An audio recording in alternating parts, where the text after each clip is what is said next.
Well, I mean, we never sort of seriously considered sort of animating the reenactments, as it were, or kind of creating a sort of a visual element that was sort of purely animated. That wasn't really a thought of ours. But one of the things that we sort of struggled with a lot and thought about a lot, and in a sense became one of our kind of principal preoccupations sort of creatively, was how we were going to sort of render the sort of the big scene of the film, which is the kind of the walk sequence, in such a way that an audience would not feel let down by it. It was sort of rather kind of critical that it was going to be able to, and when all we had, all we had was the photographs, really. There was a plan for Jean-Louis to film it, and that plan fell through. He had a camera with him, a 16mm moving film camera, and after spending the night, dragging this cable up, with sort of Herculean task, which you see in the film, he's completely shot to pieces. He could barely lift.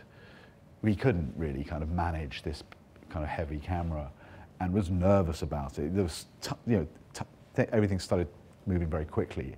Philippe, suddenly they had to get on the wire. He had to get on the wire then, and so Jean-Louis relied on his trusty stills camera and took these amazing photographs. We always kind of wondered whether, I don't know. I mean, I think I often thought that, had we had the 16mm footage, that it might have been actually. It might have been amazing, actually, but I wondered whether actually it might have been disappointing.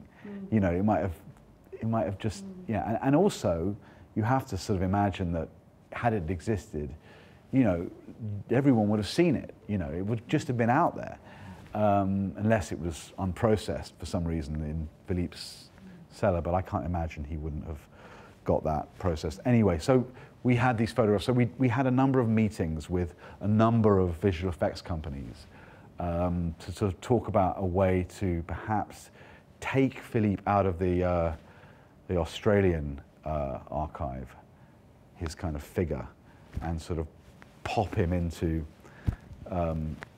the World Trade Center, sort of that, and to essentially take photographs from the Trade Center, from the real walk of the Trade Center, and sort of animate him, his character, in the photographs, and bring it to sort of bring it back to life.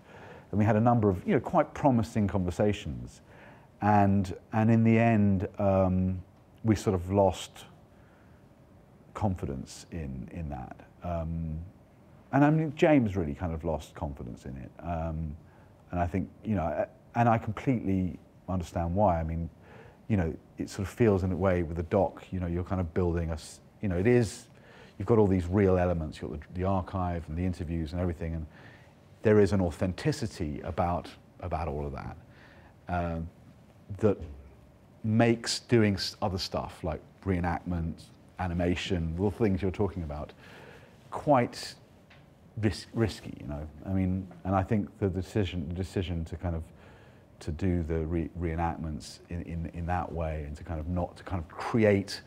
evoke, Philippe's world in a way that wasn't literal, was absolutely the right decision. I think that's why they work. Part of the reason why they work.